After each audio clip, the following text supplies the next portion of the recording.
Today is the 8th of July 2021. My name is Norbert Meyn, and I'm here today in Liverpool with Ingrid Spiegl. And we're here today to talk about your late husband, Fritz Spiegl, who was a musician, a broadcaster and writer, and very much a loved personality in the music world. To start with, I'd love to talk about your life a bit, and could you say when and where you were born and where you grew up? I grew up in Liverpool. I've hardly moved from the spot we are in now, and I was born on the 5th of November 1949, educated at a convent school for all the good it did me, and then went to art college, and after that, my final year, I met Fritz. I was going to do a holiday job with him at his then printing business, which is still in the basement, and it's called Scouse Press. So you went and came to work for him here? Well, that was the idea, but he had other ideas. He'd see me round and about, and it was just an excuse for him to get to know me. But that's when we got together in 1971. Fantastic. And how old was Fritz then? He was 24 years older than me, so that would make him 45. So you became a painter? Yes, I trained as a painter, but I think when I went to college, it was 1968, and it was the student revolution, so that meant that I didn't get any tutoring. I think I saw my tutor twice. Very little teaching and a lot of partying went on at college. That's right. And then you met Fritz in 1971. Yeah. And you got married in 76. Yeah. And then he died in 2003. 23rd of March, just coinciding with the Iraq War. It was the same sort of time. It was, yeah. Yeah. And so you live together in this house. It's a beautiful house. It's just wonderful, and we've got a gorgeous day today as well. Yes. So I mean, I think it'd be great if we could talk about Fritz's life, as of what you know of it. Of course, before you met as well, and to draw a bit of an arch across it, and of course then to get your memories of him as well. Yep. So perhaps we can start by talking about his childhood in Austria. So when was he born, and what do you know about his childhood? He was born on the 27th of January 1926 in a village called Zirndorf, which was on the Austrian-Hungarian border. His father was a merchant. I think his mother was, I just think she was probably what's called just a housewife, but that entails many things. He was happy in his village. It was very flat lands. He was by the Zuyder Sea. I think when he was little, he said that he and his sister, Hanny, who was 2 years older than he was, maybe 3 years older, they used to go and stay with the Hungarian maid in Hungary on her parents' farm. And he said when he was about 3, he came back and he couldn't speak German anymore. He could only speak Hungarian. And we went to visit Hungary, obviously long after we'd met, and he couldn't remember a single word of it. But he said, his parents were annoyed that he couldn't speak German anymore.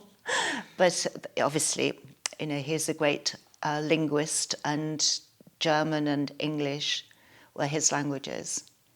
Do you know what the nearest sort of larger town was from Zirndorf? I don't actually. We went straight to Zirndorf, but it wasn't far from Vienna. Yes. Austria's not that big. So I think when all the troubles started, he said he went to a Catholic school, a convent school, apparently because the education was good. And he came home one day to find his mother sitting on the doorstep holding an ashtray, and the house had been looted by the friendly neighbours. And his father had been arrested and was put in prison in Vienna. So the family decamped to Vienna and lived with a relation. They were cramped into about 10 people in one tiny flat. And every day Fritz said he went and sat on the steps of this prison. And after about 6-10 weeks, his father came out and Fritz was sitting on the steps. So obviously the family knew that things were bad. Most of his cousins and aunts and uncles had got to America. They got visas to go to America.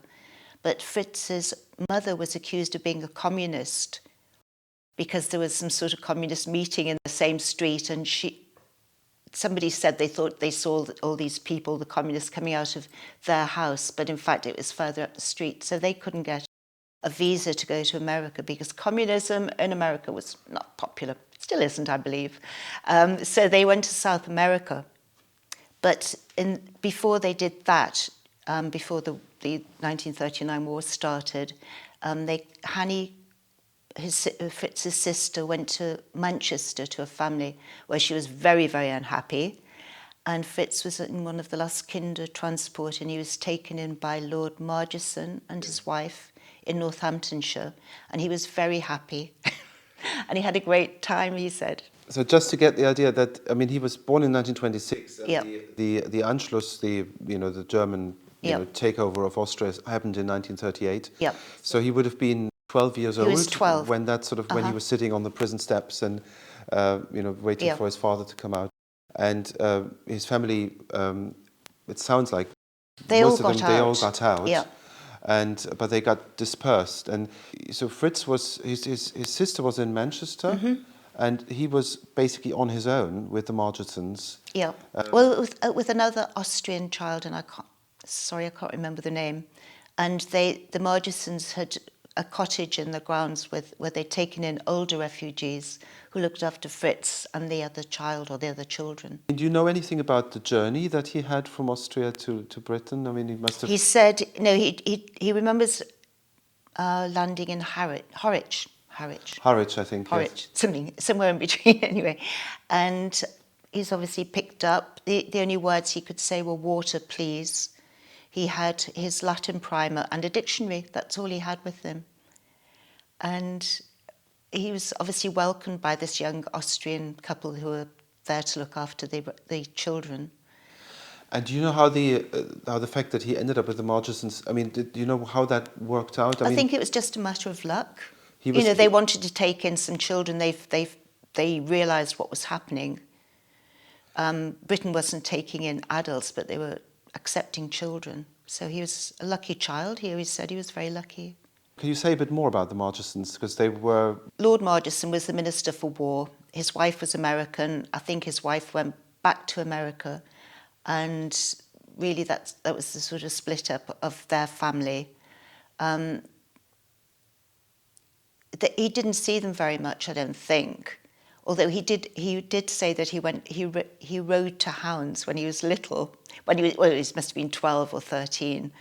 And he said he quite enjoyed it, but not the cubbing. I think it was called cubbing when kids went and they kill fox cubs. So he was living the life of a little English gentleman.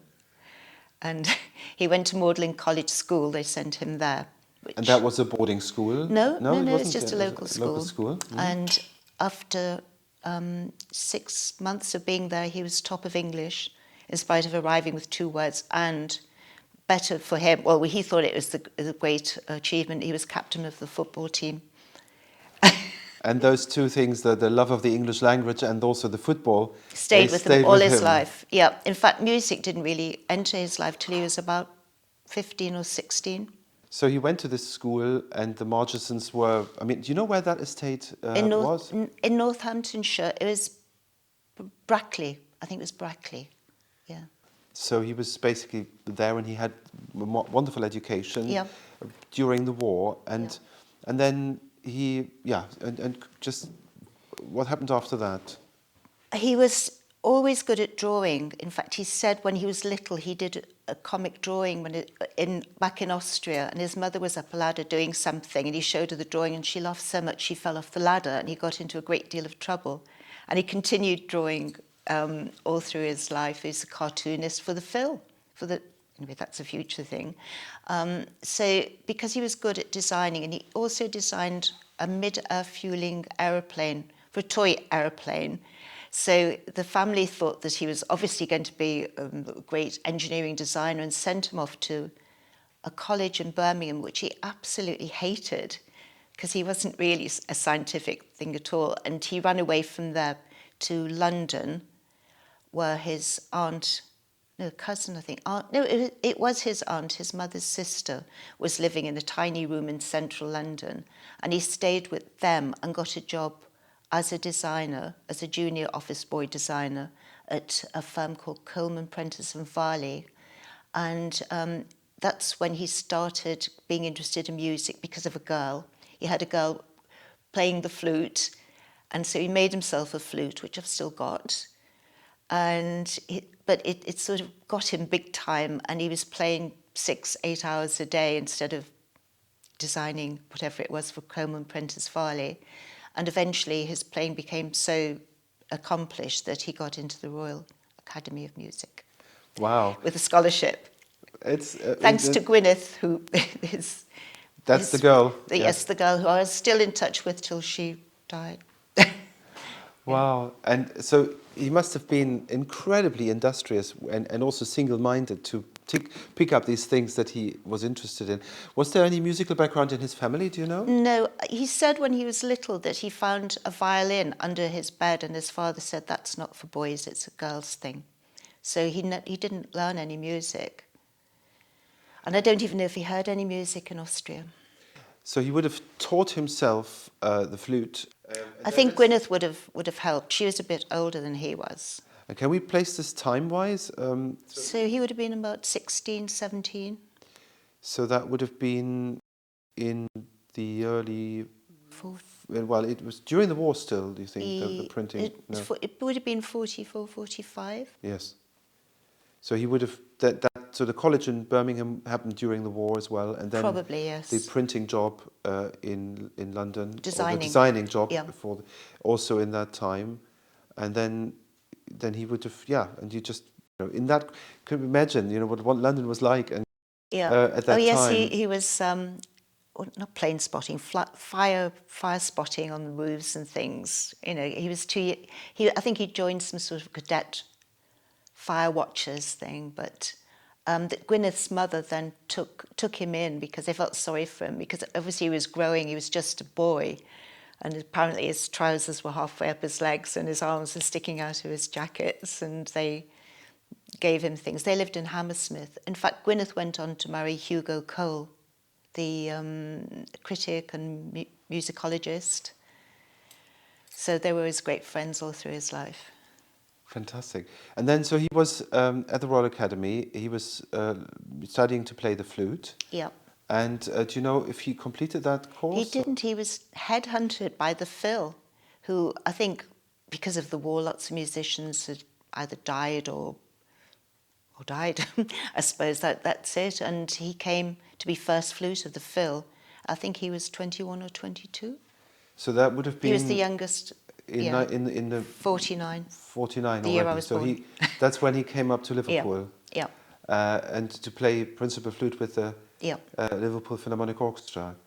Do you know if in London, if he had many connections with other refugee children, or was he more kind of... Well, he had an older cousin called Guy, it was his mother's cousin, I think, called Guy Ringer, who had started Reuters, and they lived in Hampstead Heath, I think, and he met people like Lucian Freud, the painter, Epstein, the sculptor, who wanted to do a sculpture of him but never did, which is such a shame.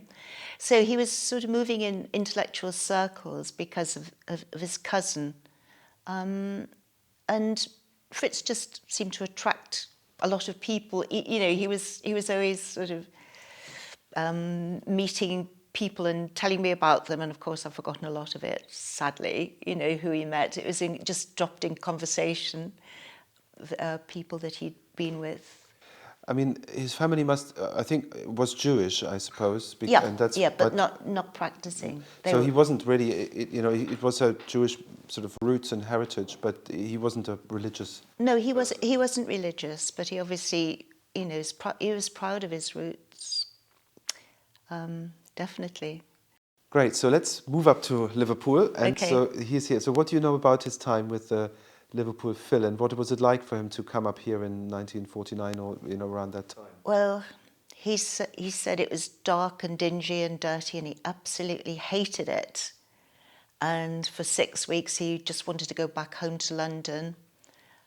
He said members of the orchestra, I think he said one of the double bass players had a double bass that was, all the varnish was stripped off it, and he said, what happened? And he said, what happened to your bass? And the guy said that he used to play in a circus orchestra, and one of the lines had peed on his double bass and removed the varnish. So he said it was that kind of ensemble at the time, you know, circus players and whoever had come back from the war.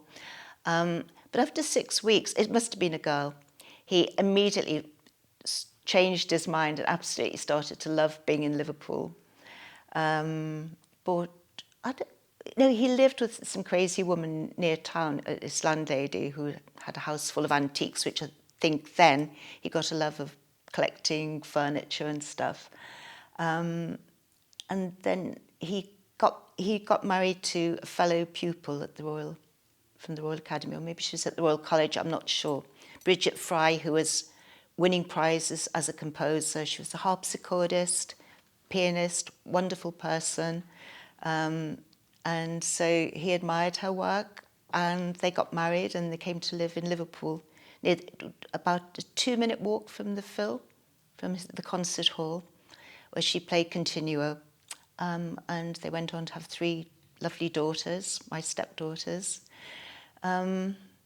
Yes, so he absolutely fell in love with Liverpool, but he couldn't understand what anybody was saying to him because of the Scouse accent.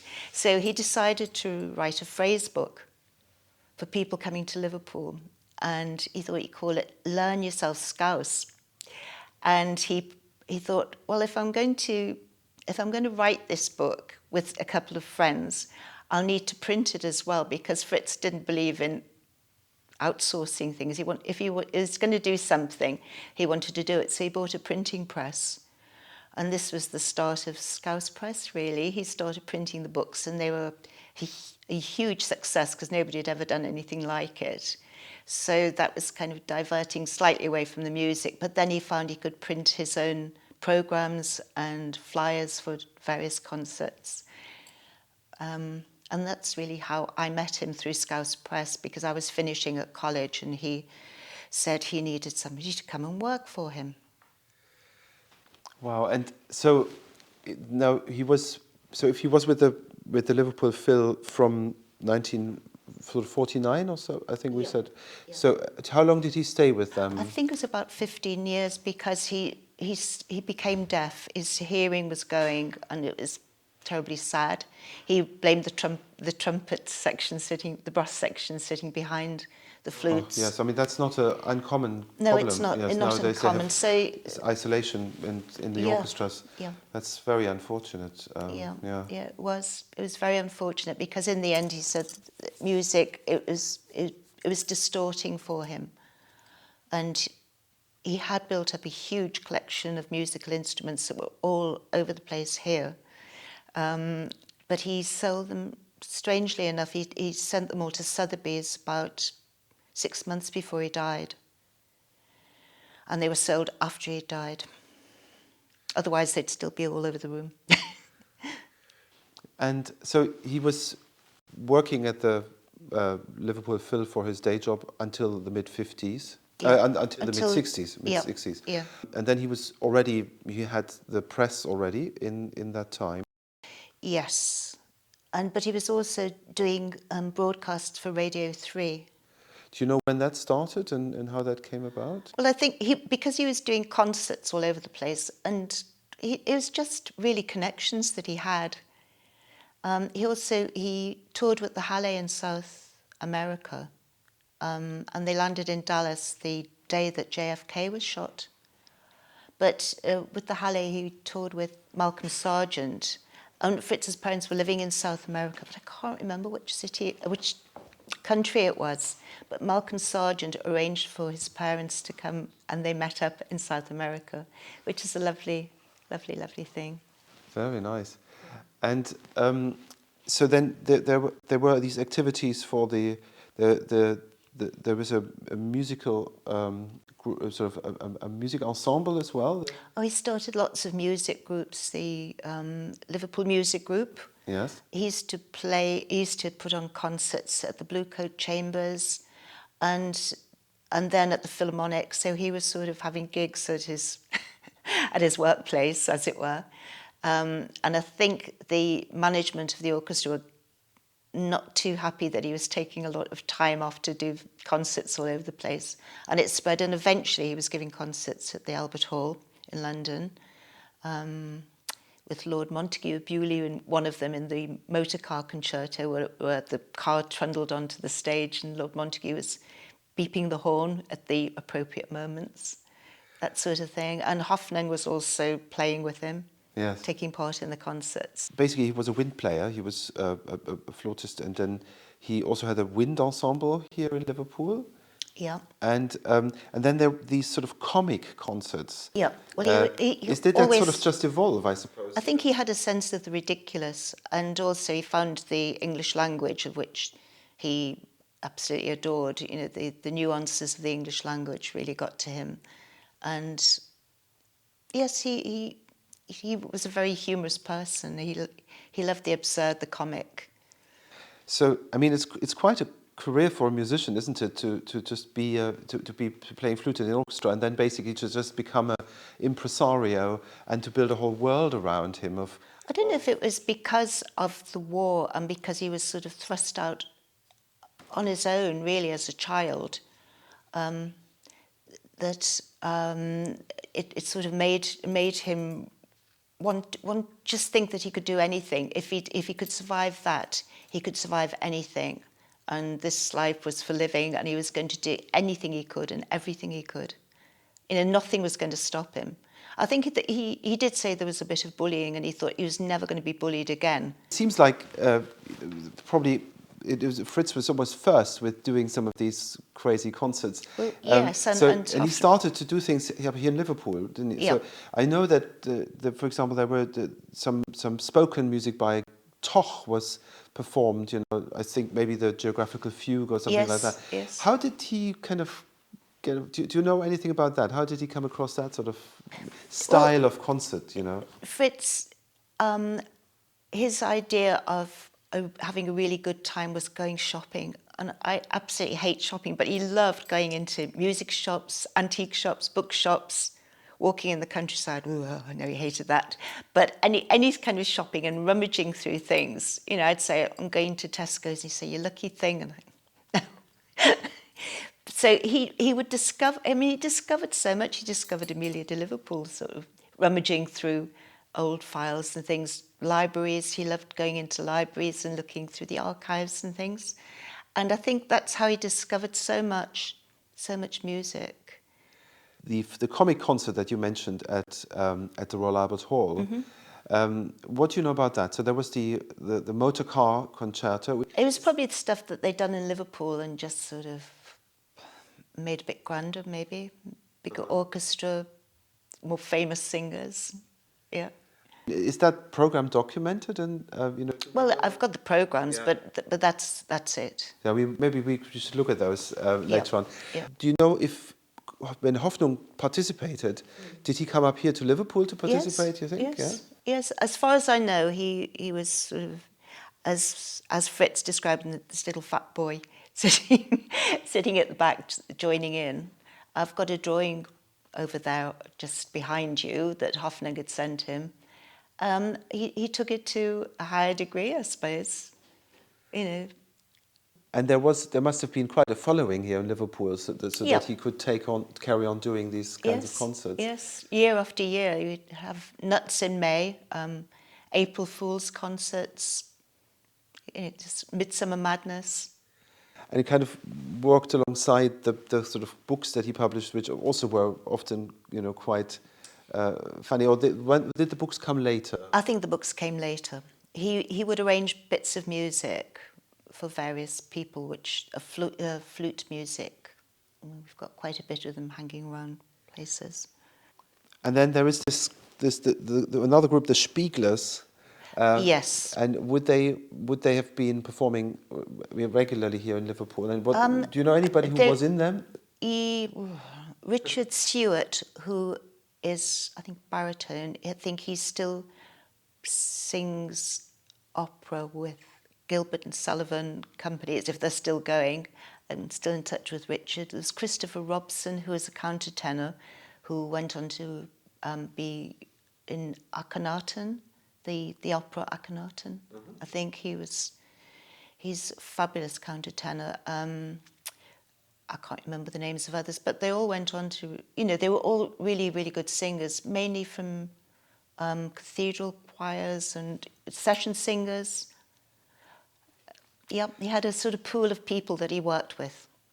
So, when you met him in 71, was that going on, that concert business that he was putting on concerts all the time? Yes. Were there any recordings that were published of that? No, It was I don't think so. more like sort of live, and then there were and then he did work for the radio as a broadcaster. Yeah. And did any of these concerts make it onto the radio, or was it more his kind of just his personality? I'm just trying to. Yes, no, he did do one concert, and I can't remember the name of it. It's awful.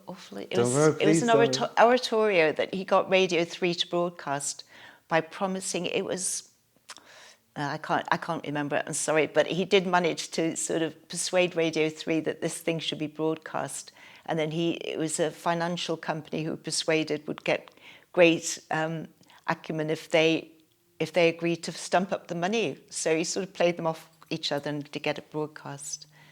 Basically, he was a collector. I mean, this house is full of things he collected, It's only half full of the things that he had collected. As I say, he got rid of all the musical instruments, which included 2 serpents, a hurdy-gurdy, something called the euphonium, which is now in the Walker Art Gallery in Liverpool, which was something that he used for the comic concerts, which was a lavatory bowl with a euphonium added to it on casters. So it made... they played water music on it. It's also known as the harpichord from Harpic, which was a proprietary lavatory cleaner. Okay. The harpichord.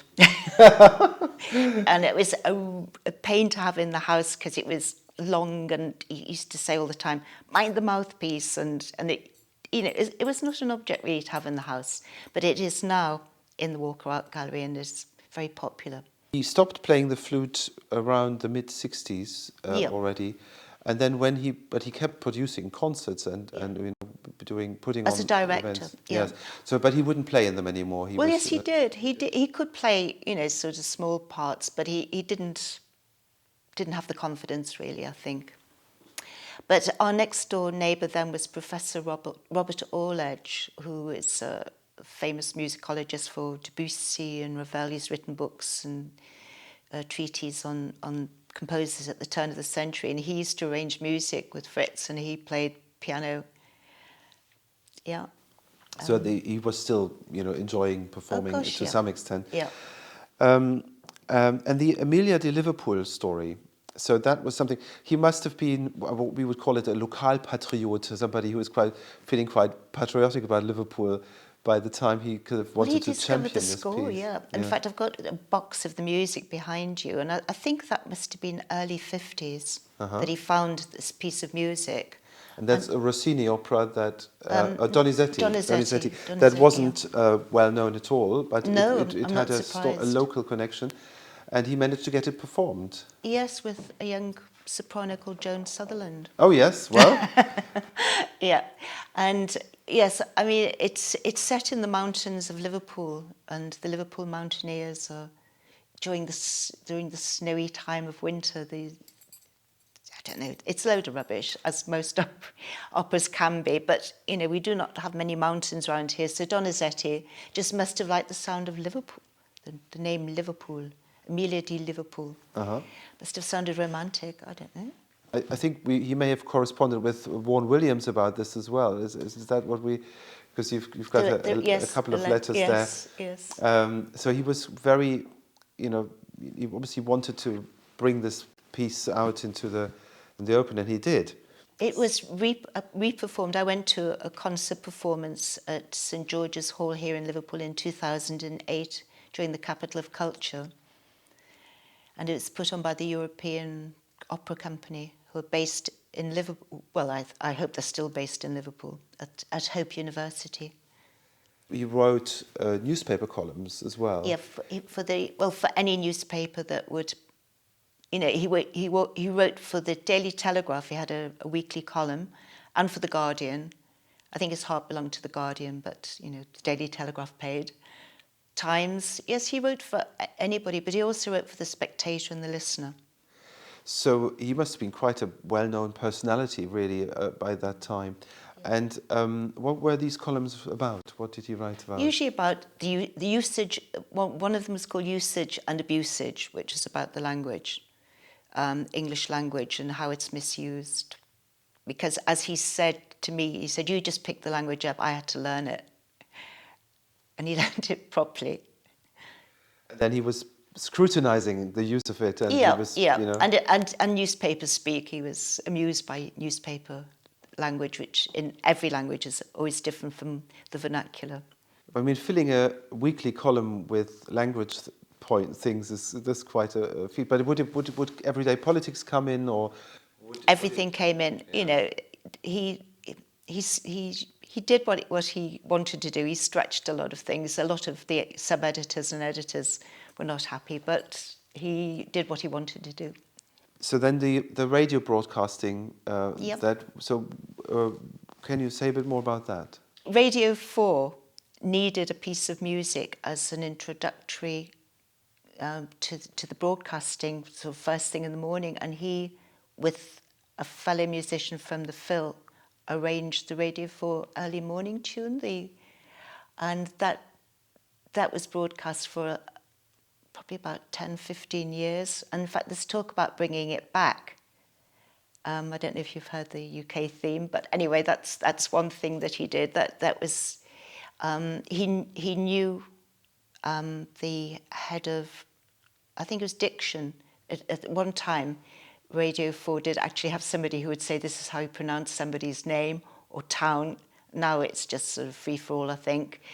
And he was a local boy, and you know, it's always who you know, isn't it? Well, it can be who you know and who you get to know. So he gave him this Radio 4. He said, would he write a morning theme, which Fritz did with Manfred Arlen, who is a bassoonist at the Phil. And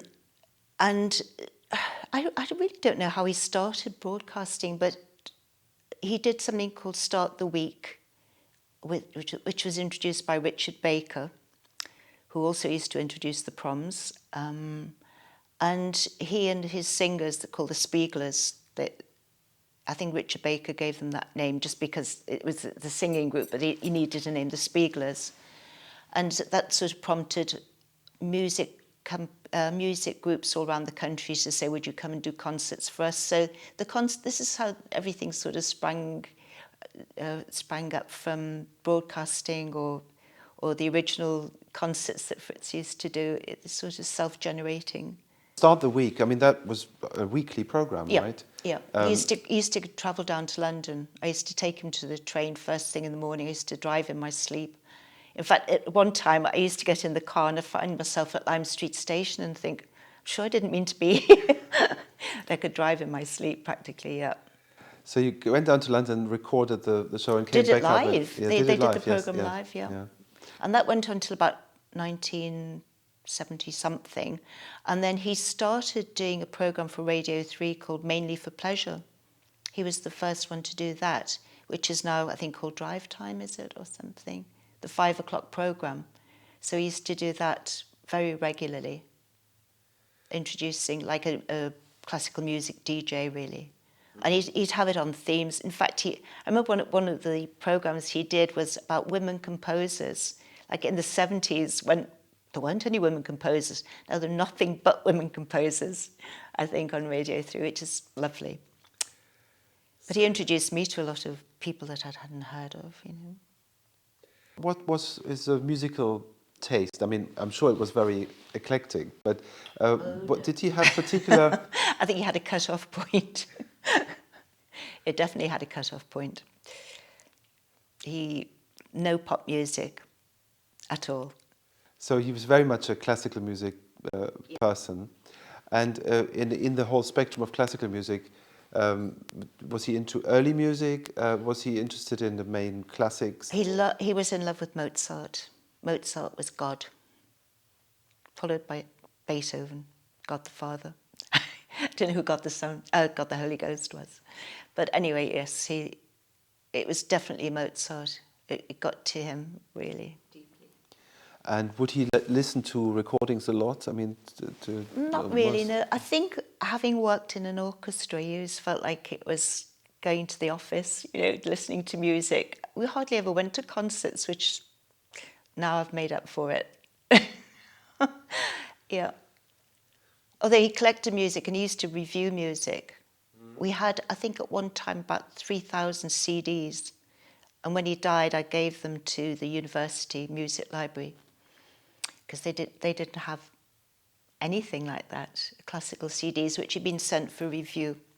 And so you would write reviews for the various magazines? Yeah, like The Listener and music magazines, which are probably all now defunct. CD reviews, everybody's got a CD.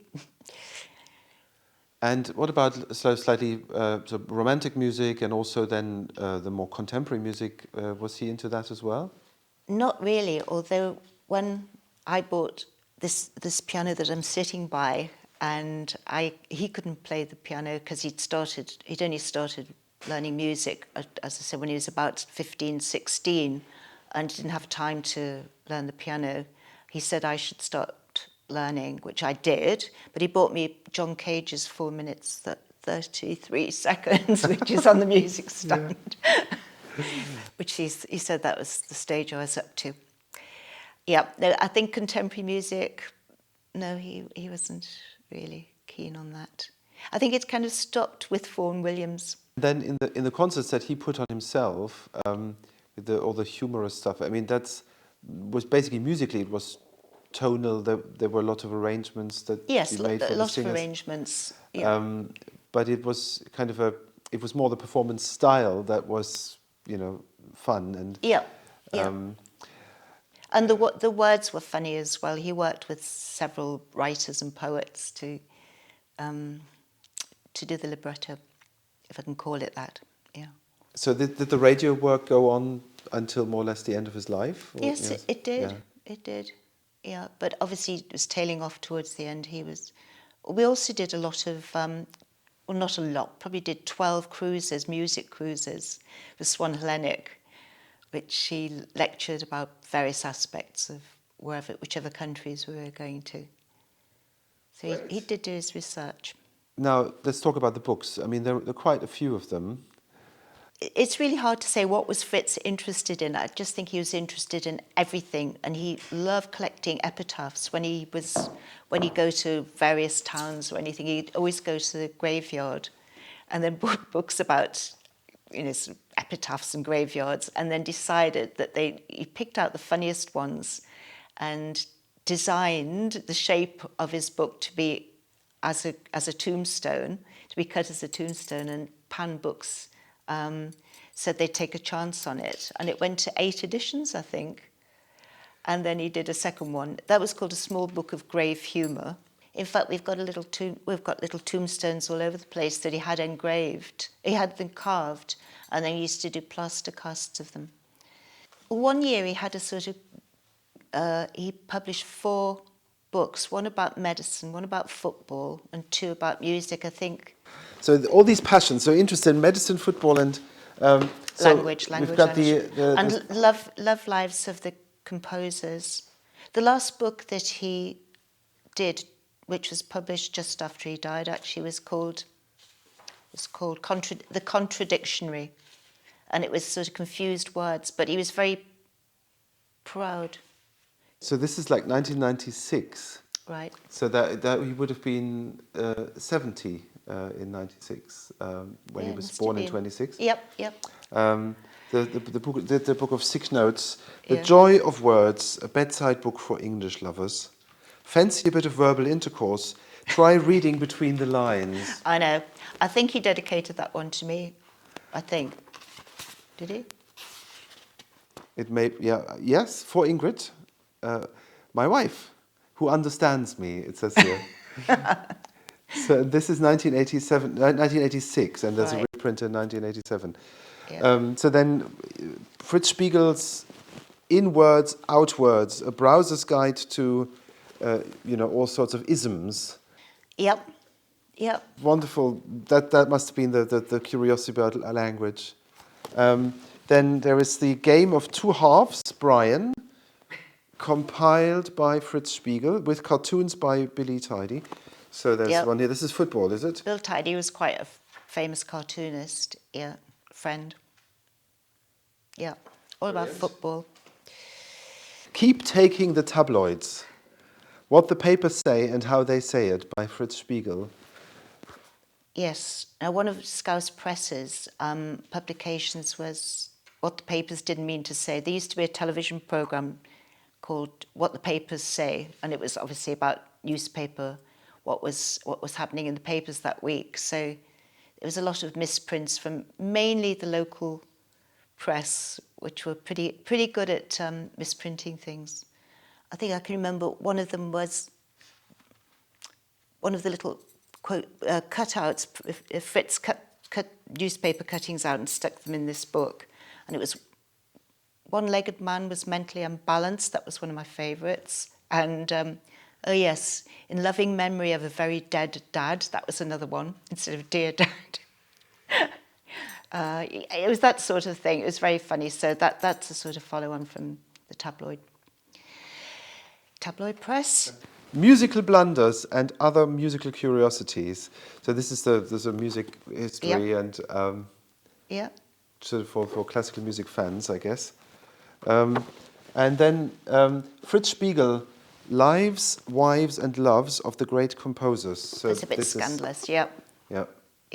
But I mean, I can imagine that this would have been great, kind of also for broadcasting, to tell the interesting, juicy stories about the composers. That would have get people engaged in the stories of the composers as well. There's Elgar, Debussy, Chopin, Bruckner, Brahms, Berlioz, Bach. I think you're going through the B's there. Alphabetical. But yes, there is very little about sort of 20th century composers here. Well, he did say the great composers, you see. So yes.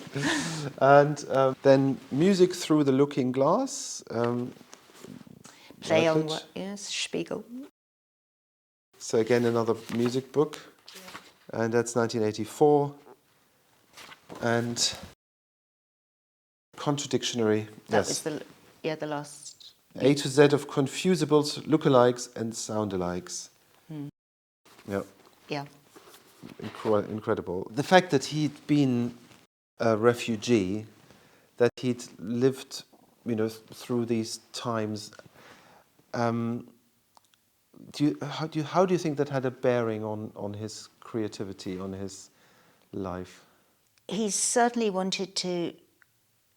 I think after his family home was looted, I think he felt he wanted to have as much as he could around him, and he just wanted to surround himself with things, even food. If he used to go out shopping, he'd come back with more food than we could ever eat. But he said that was his refugee mentality. But also, it was the fact that he wasn't going to be bullied, he wasn't going to be taken advantage of, he was going to do just what he wanted, and he did. He did in every way. I mean, he wanted every skill that he could possibly learn. And workmen had come round to do things, and for it to say, show me what you're doing, can I help? When he died, we had our electrician, plumber, everybody came to the funeral because they were all friends. He really was interested in people. And the thing that really got me, I knew nothing about music. I was 21 when I met him, an art student, but he never ever talked down to anybody. He never, he just assumed that everybody was interested in what he was interested in.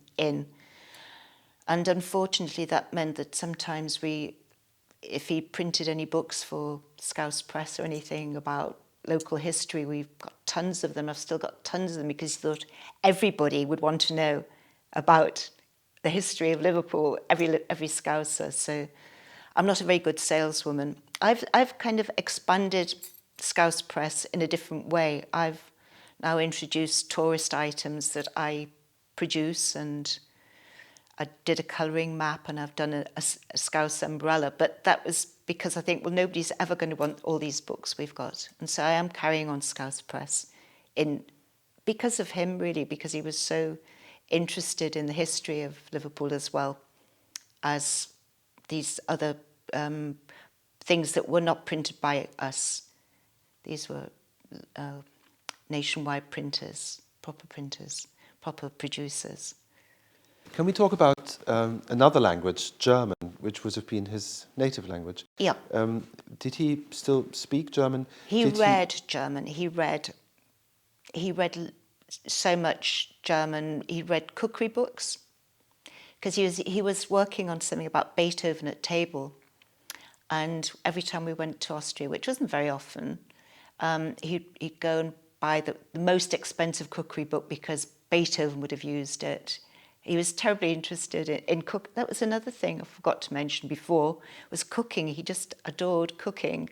He was a really good cook, but he could only cook for about 50 people at a time. Because he used to go to something called music camp. I don't know if you know about it. Yes, I heard about this, and I think it was Anita Lasker-Wallfisch who first talked to me about it, and it was a sort of mixture of professional and amateur musicians coming together, playing in an orchestra, playing chamber music, master classes. Yes. And sleeping in tents, which Fritz hated. In fact, he hated the communal loos and everything and bought himself his own lavatory tent. And we had a big old Volvo at the time, and he used to put a bed in the back of that because he didn't like sleeping in a tent. But he loved going to the music camp, and he'd cook for people there.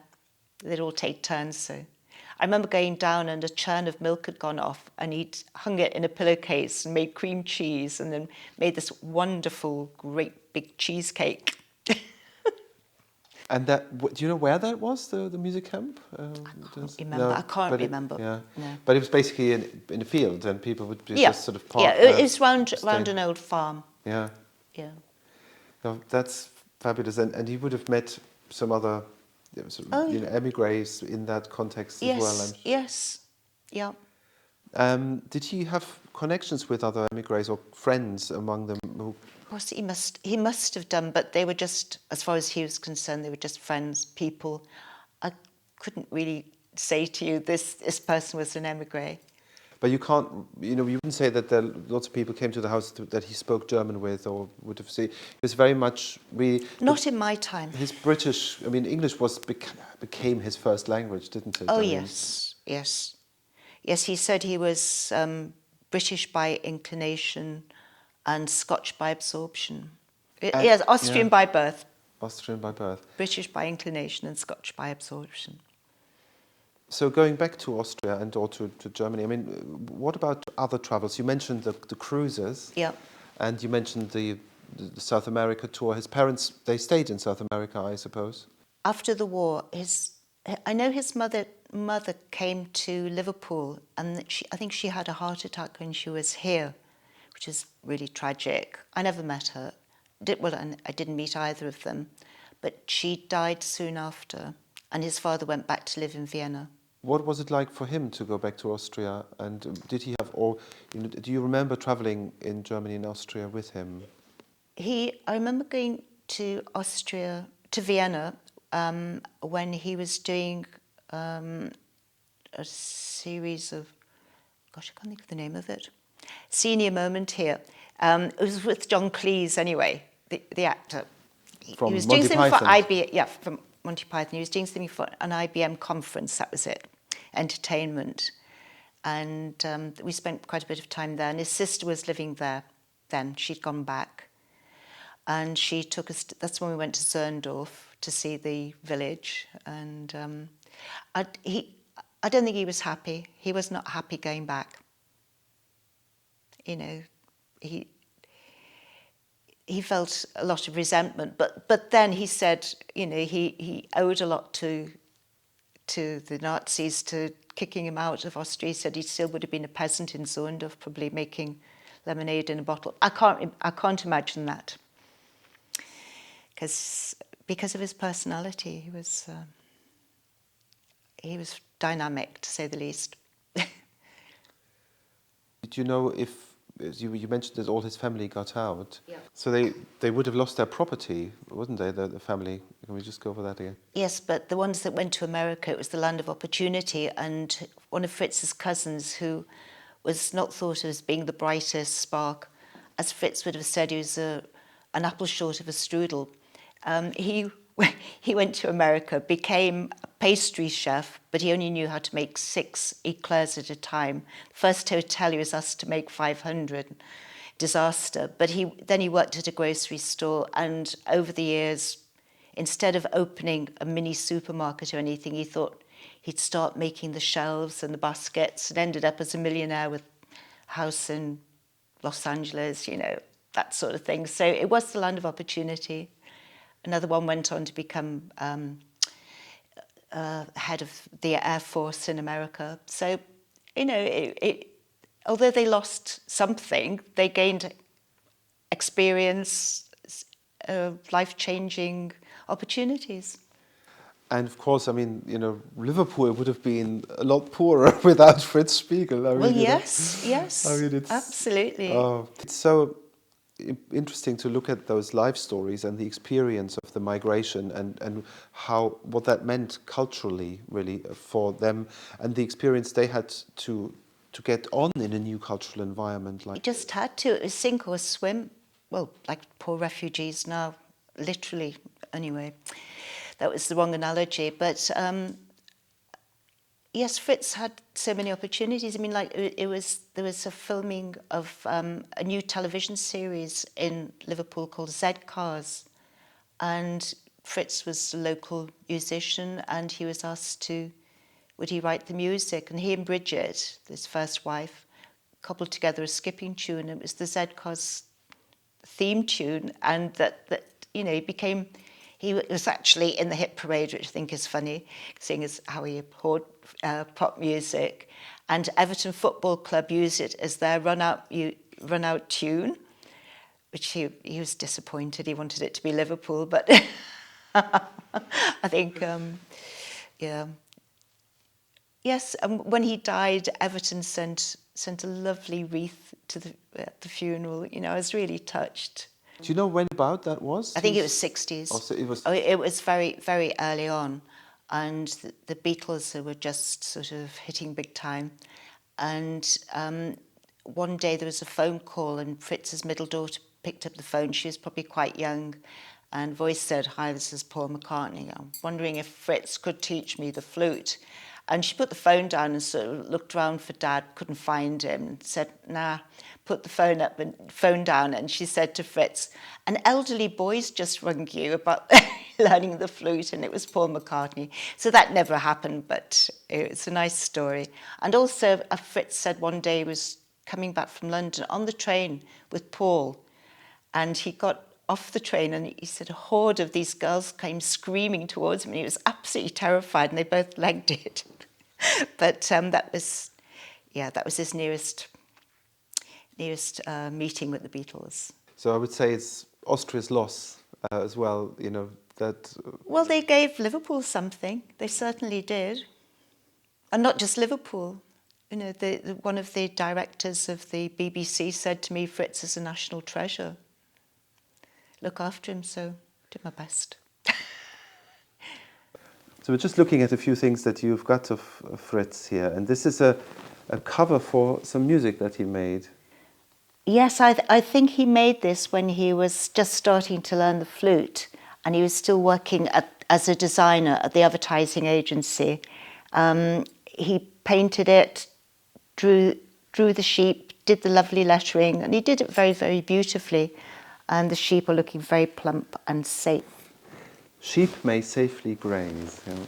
And this is another one from the same era, I think, of Syrinx with the panpipes that Fritz designed, and again, beautiful lettering, which he continued to use his graphic skills all through his life in various ways.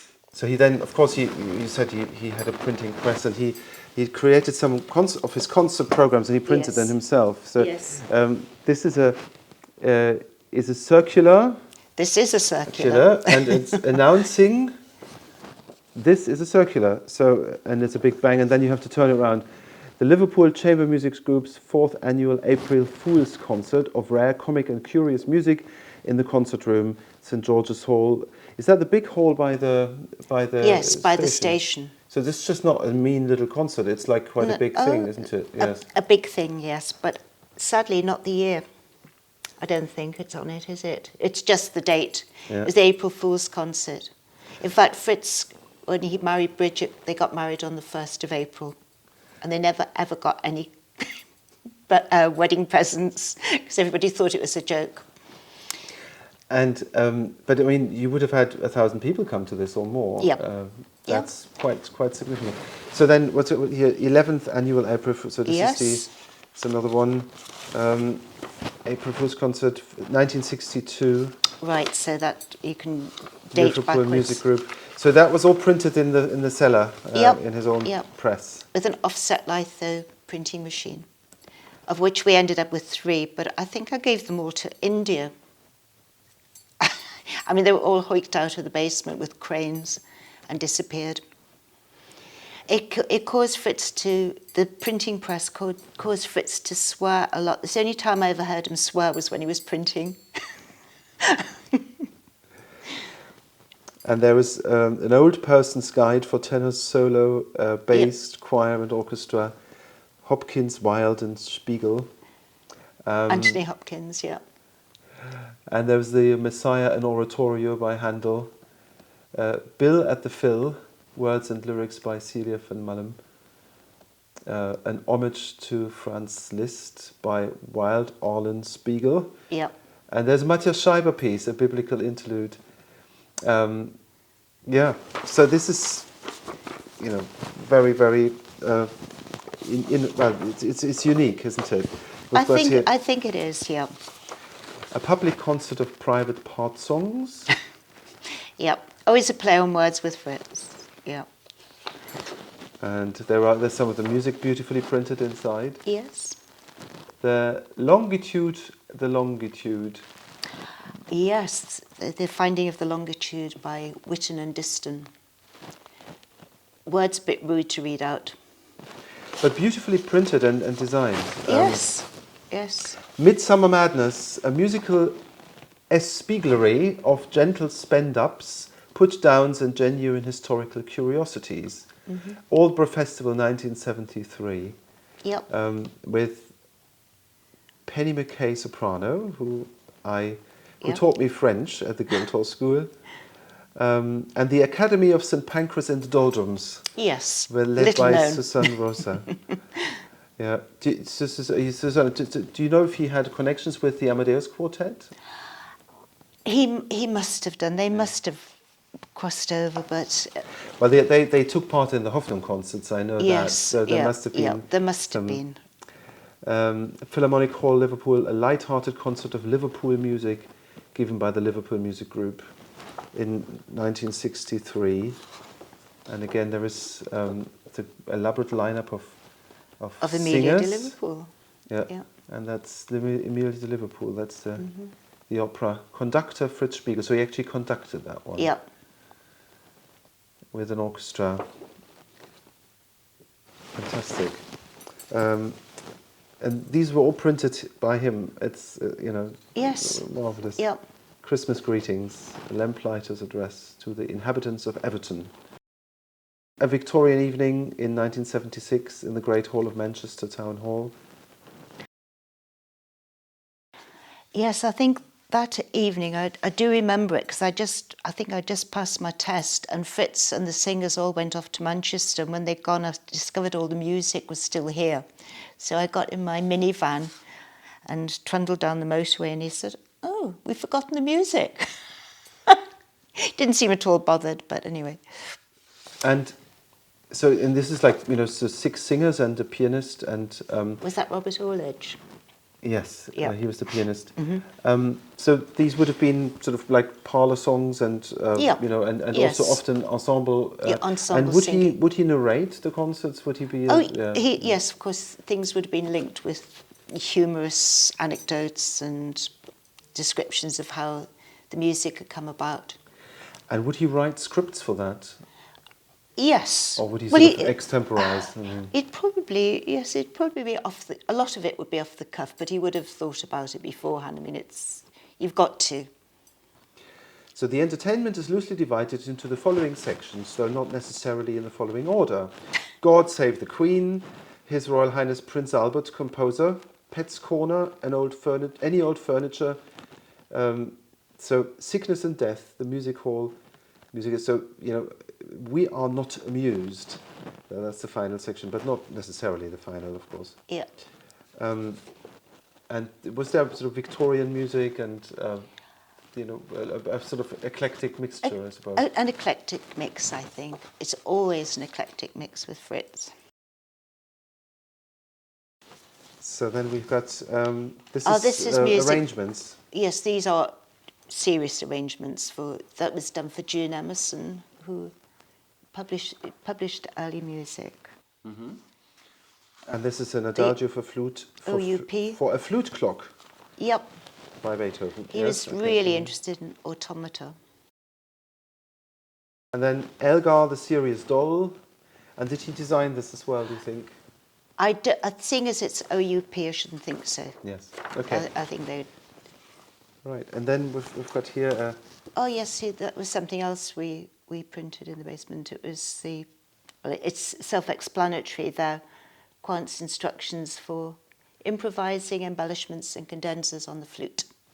This is music notes. So this is actually a book we didn't look at earlier. It's, the medical songbook, yes. So it brings the medical interest and the music together. Yes, I think it would be an early advertising for proprietary medicines. And there's lots of, you know... Lots of illustrations and the music. The Vegetarian by H. Walker. Yep, but not the vegan. Let me crave your kind attention that you may the story heed of a blighted vegetarian prematurely run to seed. What have we got here? That I think is the only photograph album of Fritz's family. That's the his violin, parents. yes. His parents. His parents. Yeah.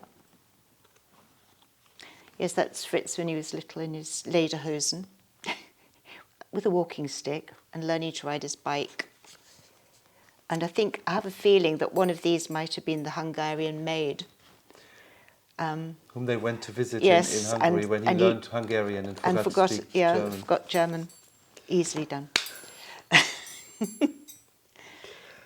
And this is an image by Gerard Hoffnung. It is. Do you think it's a portrait? It's a self-portrait, but I think it was referring to a book that Fritz had done called Black and White Misprint Show. And Fritz had his face and the back of his head on the back of the book. So Hoffnung was referring to that, but he sent it to Fritz. So drawing himself from the front and back. Yep. With Very the talented. rather bold head. Yep. Fantastic. Yep. So there's a connection between them that you know yes, evidence of this. They were good friends. Yep.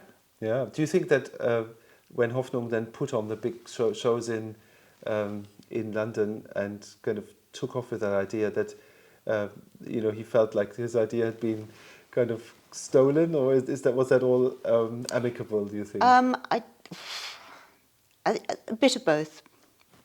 Yes, a bit of both. Yeah, because several of the ideas were used that Fritz had used in previous things, but Fritz was very throwaway about his ideas and wanted to move on to the next thing. So, no, I think he was reasonably happy. I'm glad to hear it. Well, thank you, Ingrid, for sharing your memories of him today. And I look forward to looking around the house more and seeing more of the things. It's all Fritz, really, yes. I certainly look forward to looking into this whole story more and to discovering the unique Fritz Spiegl history. And so thank you very much. Well, thank you.